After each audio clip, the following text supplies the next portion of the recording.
Hi there, my name is Hussein and I'll be identifying the landmarks of the respiratory system anteriorly and posteriorly. Do I have your permission to test you? Okay, thank you. Can you please take off your sweater, please?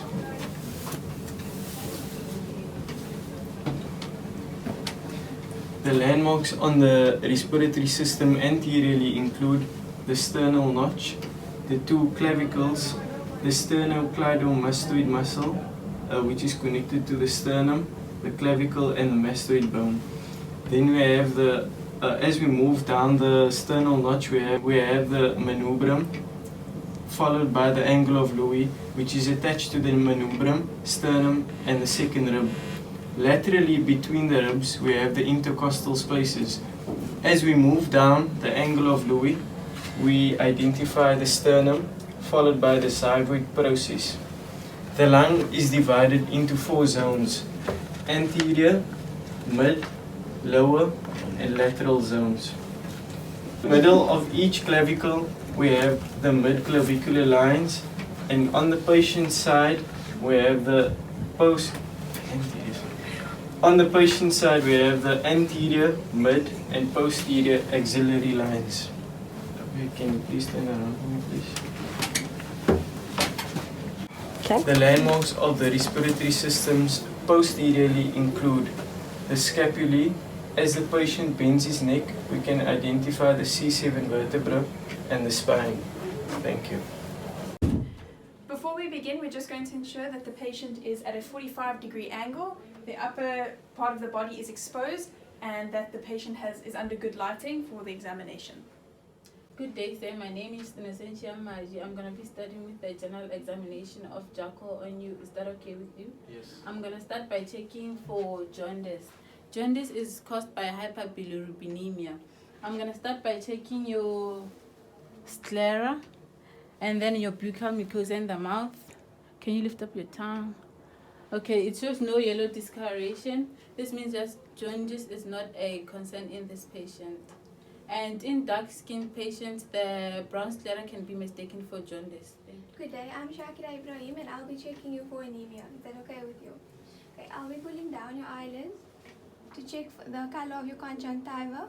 So the color of his conjunctiva appears normal. Had it been pale, it would be signs of anemia. If it was excessively red, it would indicate a condition known as polycythemia, which is a condition in which there's high hemoglobin levels in his blood. I'll now be checking the color of your palms. Okay, so the color of his palms appears normal. Had there been pallor of his palmar creases, it would indicate that there is anemia present. I'll now be checking for the color of his nail beds as well as the shape of his nails. So his nails appears normal, so there's no sign of anemia.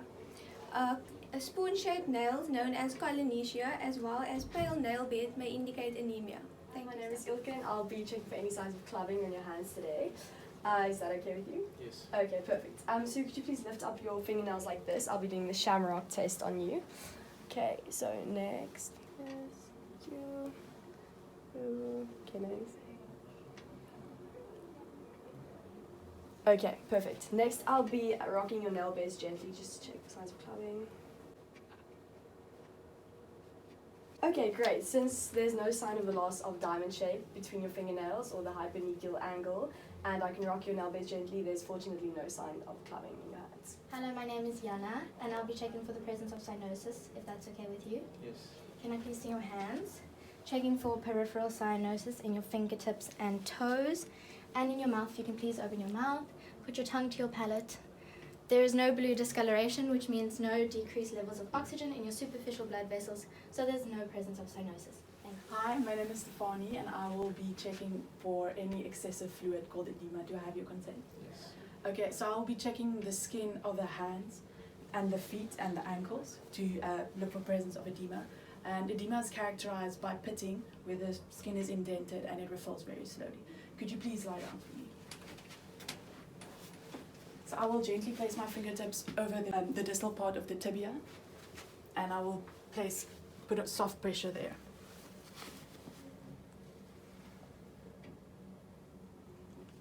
There is no indent when I remove my fingers, which means there is no edema present. Thank you. Hello, my name is Caroline and I'll be checking for the presence of lymphadenopathy. Is that alright with you? Yes.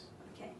I'm going to be doing it bilaterally, so I will be starting at the posterior auricular, the lymph nodes, and I'll be palpating gently to see if there's any increase or swelling. Next, I'll move to the occipital lymph nodes, the anterior auricular lymph nodes. Can you please lift your chin a bit? Then I'll move to the tonsillar lymph nodes, the submaxillary lymph nodes, the submental lymph node. Next, I will be checking by the sternocleidomastoid muscles on either side, first superficially, then posteriorly, and anteriorly, and then deep as well. And then I'll move to the deep chains of the clavicles and gently palpate them to see. There seems to be no increase in swelling, which means there is no systemic infection because there's no lymphadenopathy. My name is Nasser, and I'll be looking for any additional signs of pathology by assessing your fingernails for nicotine staining, as well as flapping tremors and abnormal pulse rates. Now, if I could, do I have your consent to touch you? Yes. Okay, can I take a look at both your hands, please? Okay, there are no signs of nicotine staining. Now, if I can just ask you to put your hands out in front of you. Okay, I'm looking for flapping tremors, which may indicate that the patient has high carbon dioxide retention in COPD or chronic obstructive pulmonary disease. Now, if you could put your arms straight out in front of you. I'm looking for any slight tremors or shaking in the patient's hands, which could indicate that he is on a beta-2 agonist like salbutamol for asthma. Now, if I could take your pulse rate, please. Okay, I'm checking the patient's pulse rate to see if the patient has tachycardia or pulsus paradoxus, which are signs of asthma. I also simultaneously took the patient's respiratory rate, which is all normal. The patient's rate is 16 breaths per minute, which is within the normal range of 12 to 20. Hi, I'm Gazelle and I will do the first part of your physical examination. I will start with the anterior inspection. Is that okay with you?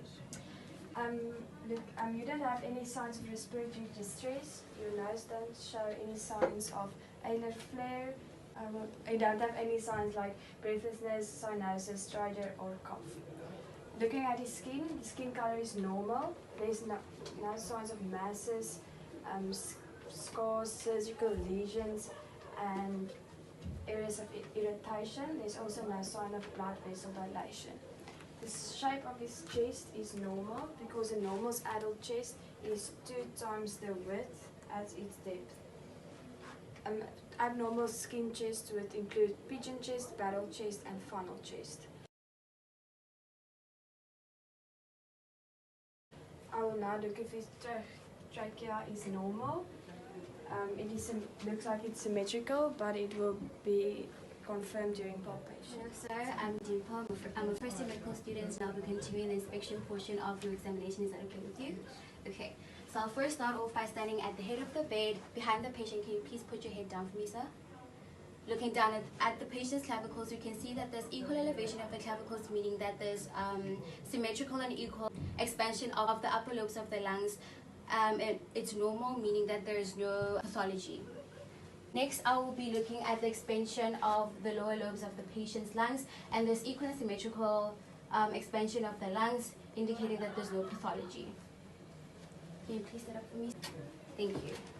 Moving on to the posterior side of the chest, we can see that the patient's spine is straight. There are no signs of crookedness. A crooked spine can deform the chest, affecting the lungs and the heart, leading to breathlessness. But in this case, the spine is perfectly straight, so there's no deformity. Good day, sir. My name is Innocent Yamali. I'm going to be palpating the anterior part of the chest and vocal fremitus. Is that okay with you, sir? Okay, I'm going to start by putting my index and ring finger on your clavicular heads and use my middle finger to feel for the tracheal rings. Okay, now I'm going to move my middle finger to the left and also to the right to check the space between the sternocleidomastoid muscle and the trachea. In this patient, the space on both sides is equal, meaning that the trachea is in central position. A slight deviation of the trachea to the right can also be regarded as normal. Now I'm going to check your vocal fremitus by using my palms to feel the vibrations that are caused when you talk. Can you please say 99 when I put my palms on you? 99. 99. Okay, the vocal phragmites is all normal and symmetrical. Areas of increased phragmites may mean that there are implications on the lung. Solidification of the lung, since solid medium of the lung conducts better vibrations. Now I'm gonna check your chest expansion. I'm gonna put my hands on your lateral aspect of your chest with my thumbs just below the xiphoid process and slightly off the chest so that they can move when you take deep breaths. Can you please take a deep breath in? Okay. Again. Okay, in this, my thumbs have moved for a distance of about 5 centimeters, and there are symmetrical and identical chest expansions on both sides. The normal range of the thumb distance when they move apart during inspiration is about 5 to 8 centimeters. Thank you. Good day, I'm Shakira Ibrahim and I'll be assessing your posterior palpation. Is that okay with you? Yes. Could you please sit up? Could you please hug yourself and move your head down? I'll now be placing my hands below his scapula with my thumbs positioned close to each other but slightly off the chest so that it is free to move. I'll now ask the patient to please breathe in and out through your mouth. Again. So my thumbs expanded symmetrically, which means that the chest expansion is normal. My thumbs moved apart symmetrically about 5 centimeters, which indicates that the chest expansion is normal. I'll now be assessing the vocal phragmites by placing the palms of my hand on the 3 different zones, the upper, the middle, and the lower zone. When I do so, could you please say 99? Yes. 99. 99. 99. So the vocal phragmites was equal. There were no signs of increased vibrations on either side. My name is Alexis Asabi, and I'm going to be continuing with your examination. Do I have your permission to touch you? Yes. Awesome. So I'm going to be percussing the patient's anterior, specifically his chest, listening for whether the sounds are dull, indicating an underlying structure or consolidation, or whether the sound is resonant, indicating a hollow structure. Okay, so using 2 out of the 5 chest landmarks, specifically the clavicles and the suprasternal notch, I'm going to percuss the supraclavicular fossa, resonant, resonant. I compared both sides, and both the left and right supraclavicular fossae are fine, they're resonant. Okay, I'm going to continue with the examination by using the angle of Louis as well as the midclavicular line to find an appropriate position on Nasser's chest to percuss. Second intercostal space. That's just resonance. That's resonance. By percussing the second intercostal space, I'm able to assess the apex of the lung non-intrusively. I'm going to continue percussing down his chest symmetrically. That's resonance. That's resonant. As you can see, the manner in which I'm percussing is that I'm using my non-dominant hand to press against the patient's chest, ensuring that my fingers are spread, and hitting the middle phalanx of my middle finger on my non-dominant hand with the pad of my middle finger on my dominant hand in order to elicit a sound. I'm going to continue down symmetrically. That is dull due to the heart being percussed. That was the 4th intercostal space. Yes. Resonance, I think. That is dull. That's due to the liver being percussed.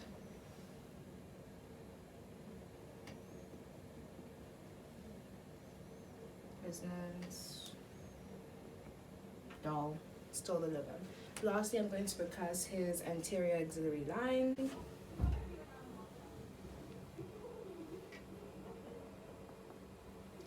That's resonant.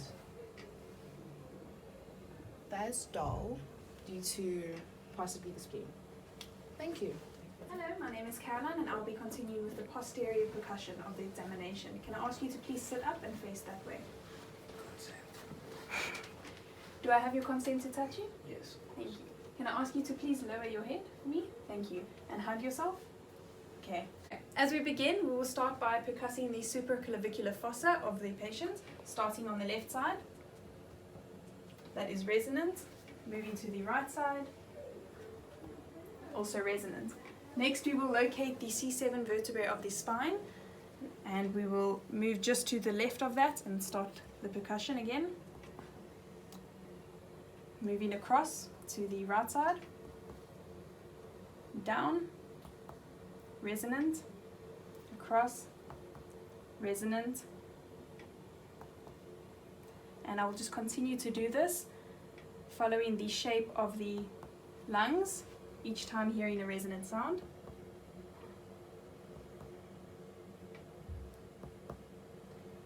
Until I get to the posterior axillary line of the patient's lungs.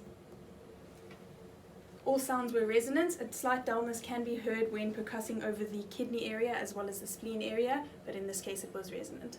Thank you. My name is Gabby Guess and I'm going to be continuing with your examination. Is it alright if I do this examination and I touch you? Yes. Okay, thank you. So I'm going to begin by using the bell of the stethoscope, this part here, to listen to the supraclavicular fossa on either side. When I place the stethoscope on your chest, please take a deep breath through your mouth.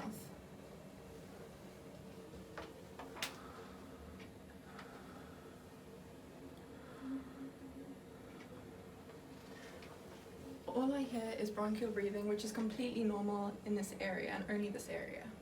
Next, I will move down the chest using the diaphragm of the stethoscope, which I'll switch over to now. And I'll go left, right, continuing comparing the two for resonance and breath sounds.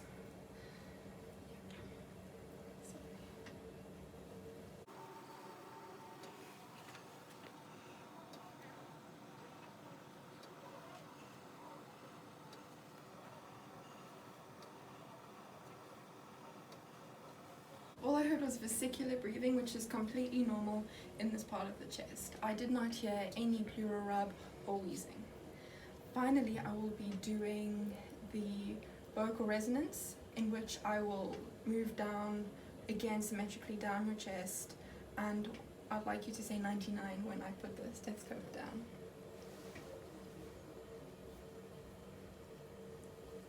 $99, $99, $99. 99, 99, 99.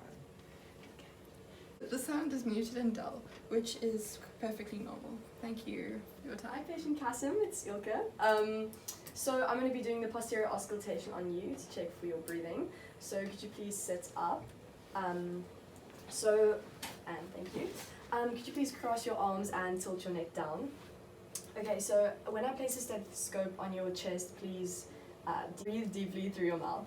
Okay, so I'm going to start by putting this small part of my stethoscope in your supraclavicular fossa, and then just moving in a downward manner from the right to the left, doing the same on both sides, and listening for symmetrical breathing. Okay.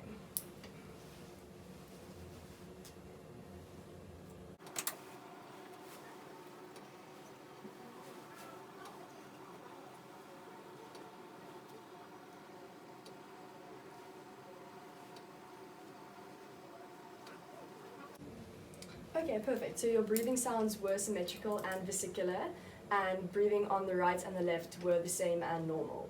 There were no signs or no sounds of crepitations, wheezing, or stridor, which is fortunate.